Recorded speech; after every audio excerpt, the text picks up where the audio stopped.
Queridas irmãs, então esse vídeo é de número 24, Nosso Lar, Chico Xavier, livro magnífico. O capítulo agora, Clarencio. Então, André Luiz continua assim dizendo: é óbvio, é preciso entender uma coisa. Eu vou tocar nesse assunto novamente. Em momento algum, Clarencio socorreu nas regiões umbralinas Carlos Chagas. Em momento algum, Clarencio socorreu nas regiões umbralinas André Luiz, porque Carlos Chagas adotou o nome André Luiz, que era o nome de um irmão de Chico Xavier. Nós já explicamos no primeiro capítulo,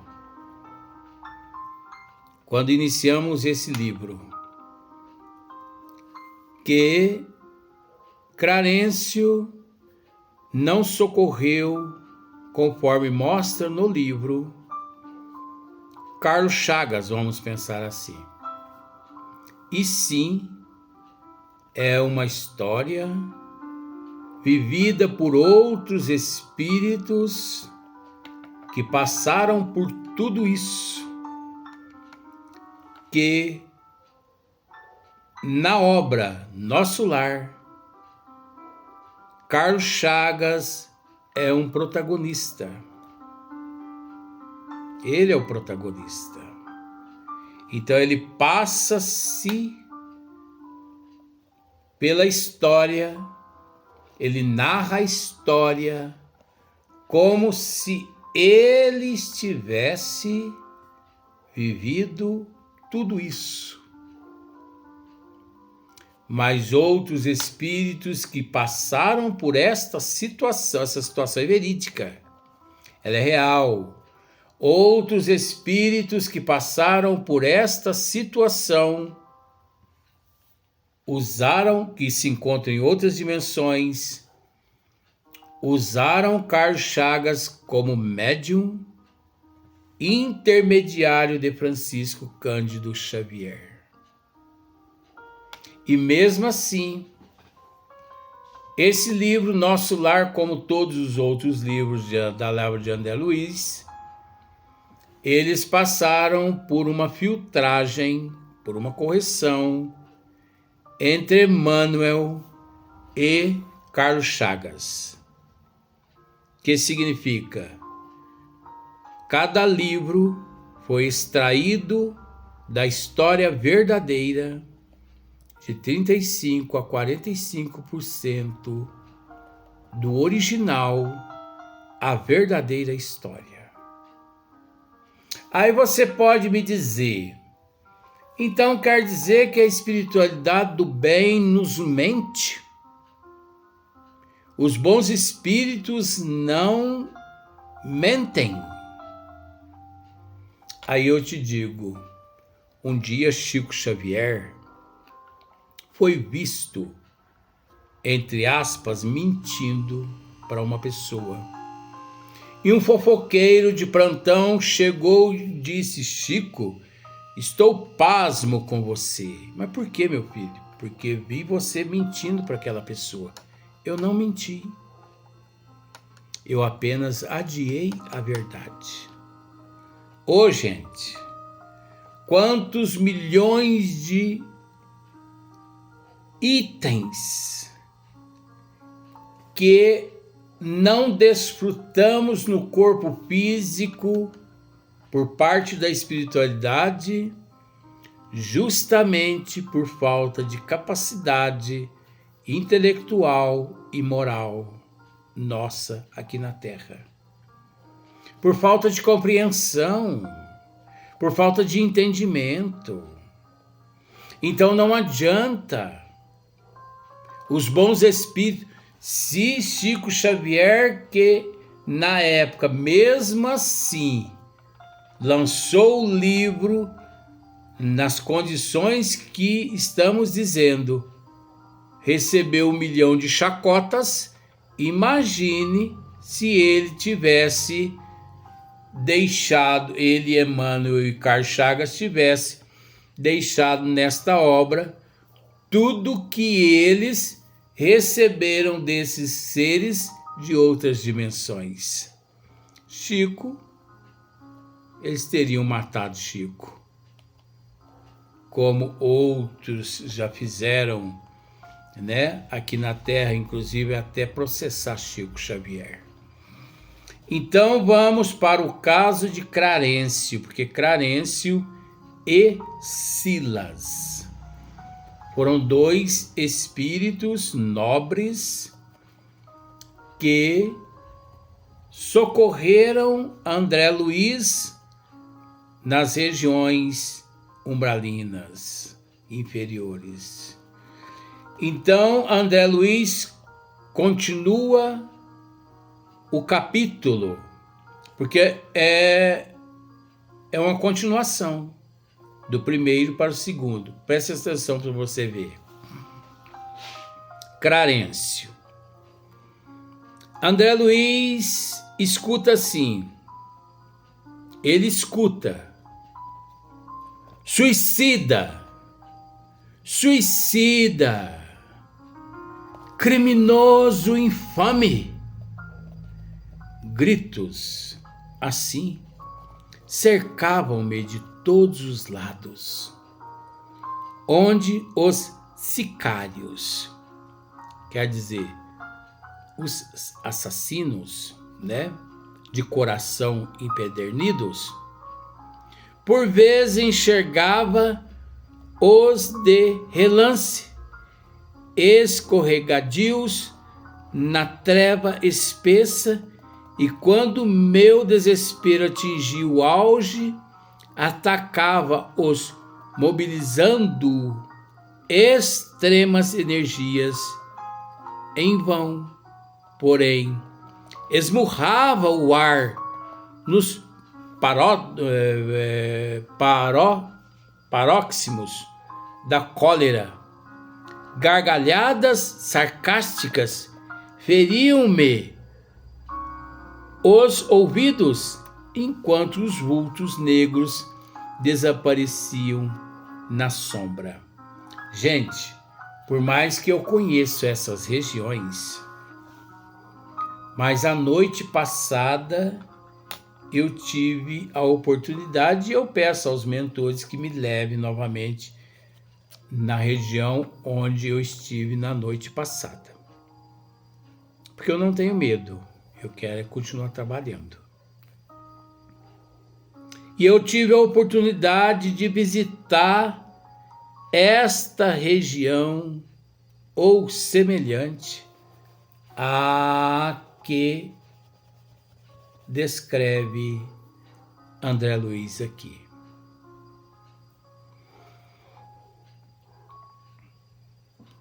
Que mesmo com o conhecimento um pouquinho que eu possuo, eu confesso a você que eu voltei ao corpo físico, deprimido,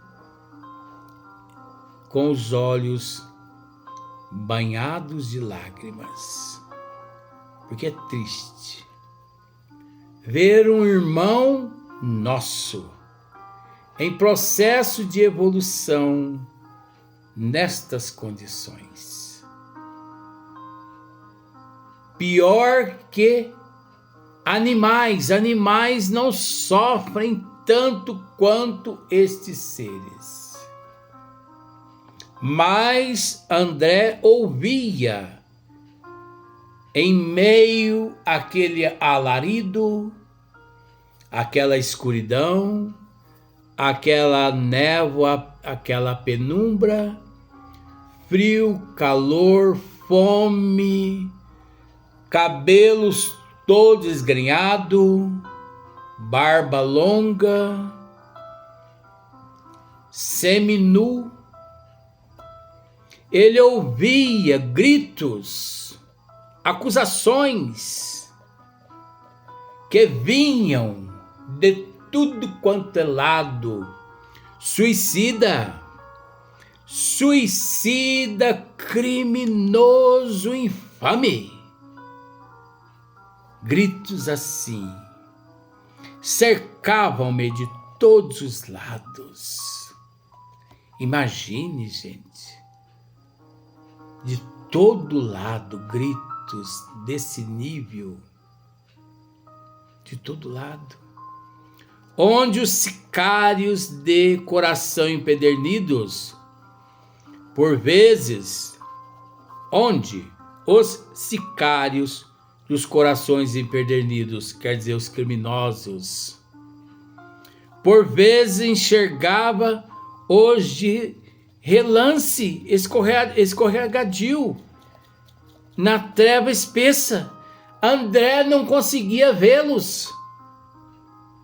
De vez em quando é que ele conseguia ver aqueles vultos atrás das árvores, atrás dos montes de pedras, dos penhascos. Eles botavam, o termo é esse, eles botavam a cara para fora e gritavam, suicida, e escondiam. Criminoso, infame, e escondiam. E André morto de fome, morto de sede, e vultos para tudo quanto é lado. Olhava para cima em alguns momentos, via as estrelas, outras vezes a escuridão não permitia. Tateava à sua volta águas lamacentas que ele botava na boca, mas pelo excesso de fezes e urina e enxofre ele cuspia, ele vomitava, como se diz o termo, até as tripas. Emagrecera de uma tal forma que, pensando num homem de 90 quilos, chegou a um peso de equivalente 35 a 40 quilos. Que dor! Mas a dor maior, naquele instante, era a dor da consciência pesada, do dever não cumprido. De Carlos Chagas, não. Daqueles que narravam através dele. A dor maior, creio eu, a dor da ignorância, a falta de conhecimento, é uma dor imensa, porque é tão triste. Você, pelo menos, nem saber onde está, que ele acontece.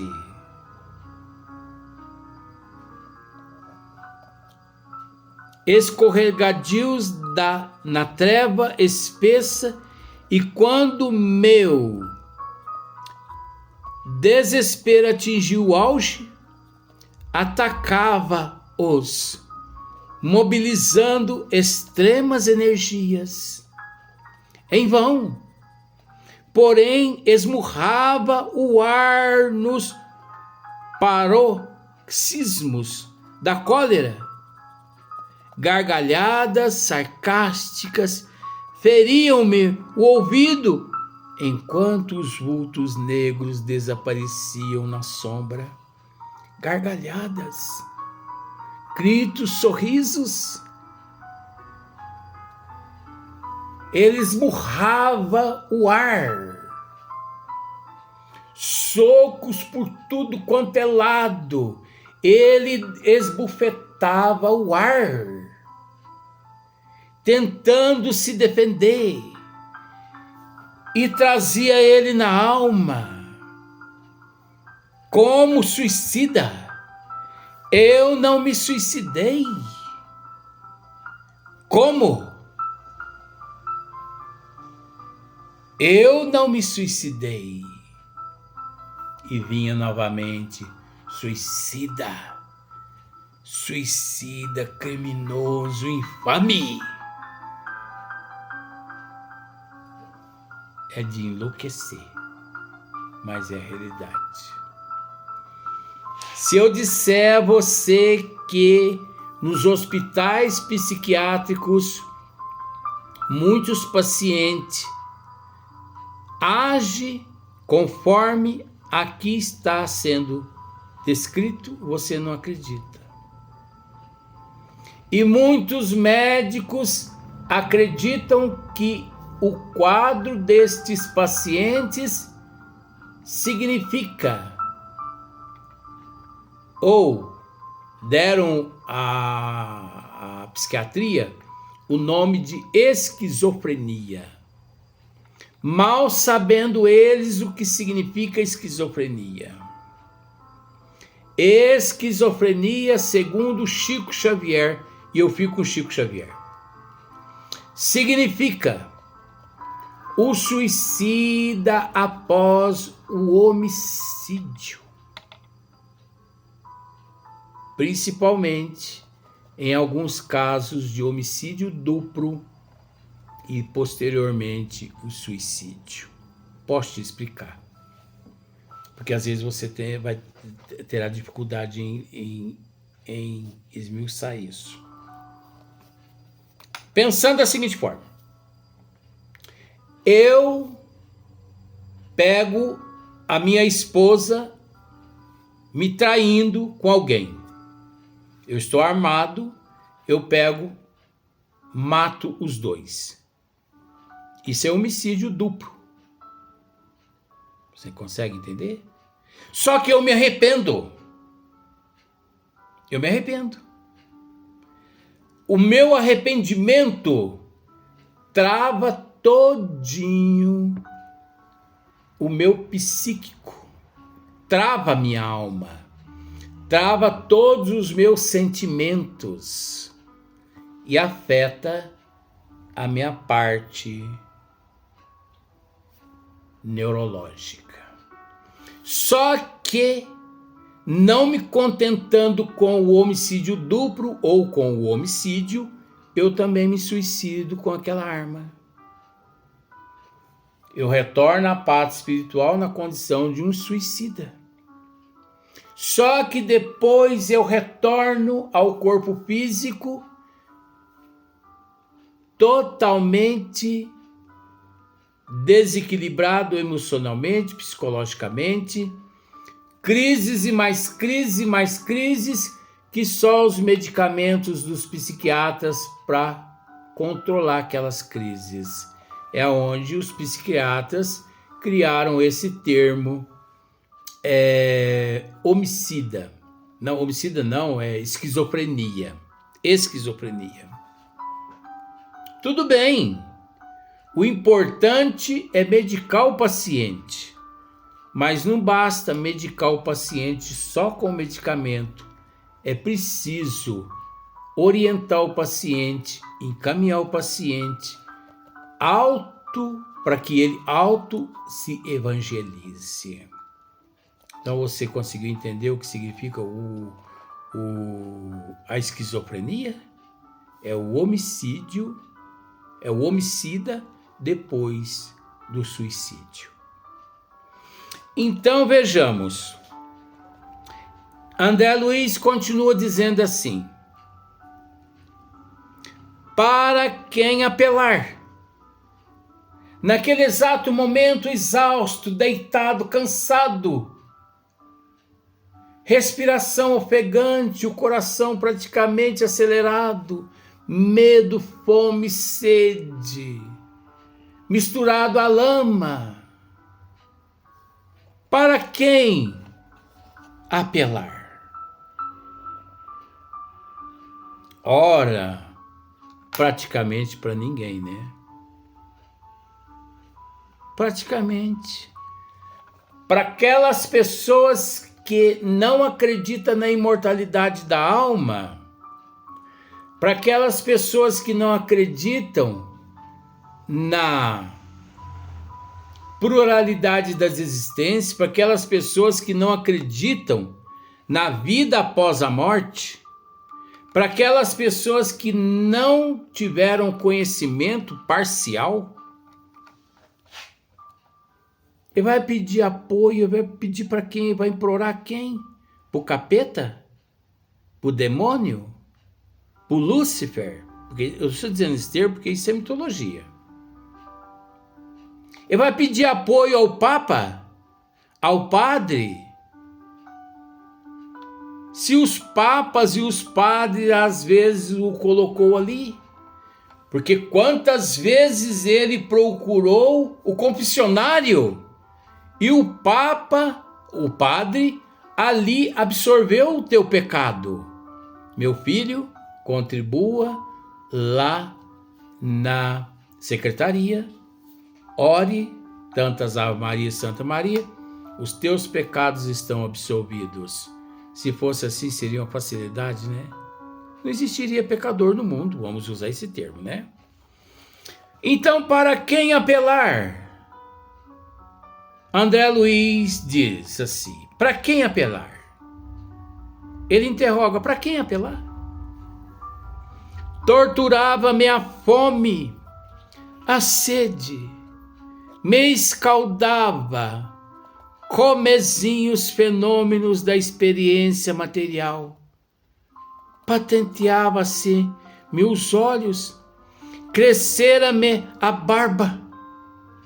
Já dissemos isso, né? A roupa começava a romper-se com os esforços da resistência na região desconhecida.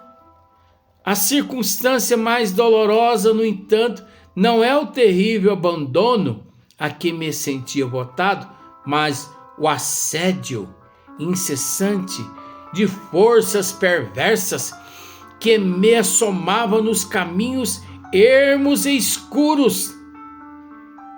Quer dizer, suicida. Isso que o provocava. Criminoso infame. Pois ele sabia que ele não havia cometido esses crimes.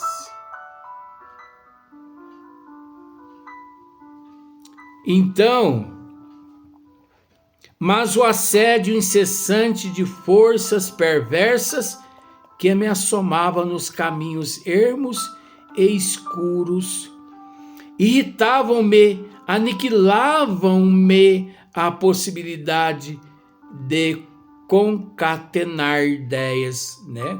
Concretizar as ideias. Desejava ponderar maduramente a situação, esquadrinhar razões e estabelecer novas diretrizes ao pensamento. Mas aquelas vozes, aqueles momentos, aqueles lamentos misturados de acusações nominais, desnorteava-me irremediavelmente. Ora, é lógico. Não estou dizendo que você está vivendo o que André Luiz viveu. Mas tente fazer uma prece e concatenar as tuas ideias próximo a um ambiente onde eles estão soltando fogos de artifício e também dançando carnaval. Se você conseguir concatenar todos os teus pensamentos com administração Zen e rezar o terço Pai Nosso, Ave Maria, Santa Maria, me ligue porque eu quero aprender com você algumas técnicas. Porque nós não conseguimos. Eu consigo, Luiz, eu te respeito. Mas eu não consigo. Tanto é que aqui no fundo nós temos uma música clássica de meditação para ajudar no ambiente. Se eu altero o volume além do que está aqui, o volume interfere no meu cérebro. Mesmo música clássica. O som não pode ser maior que o som das minhas cordas vocais. As minhas cordas vocais têm que estar acima do som aqui do aparelho. Porque se a minha voz estiver abaixo, eu não consigo concatenar nada. Eu não consigo raciocinar. Eu não consigo assimilar. É natural. Faz parte da nossa evolução. Então, vamos partir para o próximo vídeo, porque nós estamos gravando 3 vídeos.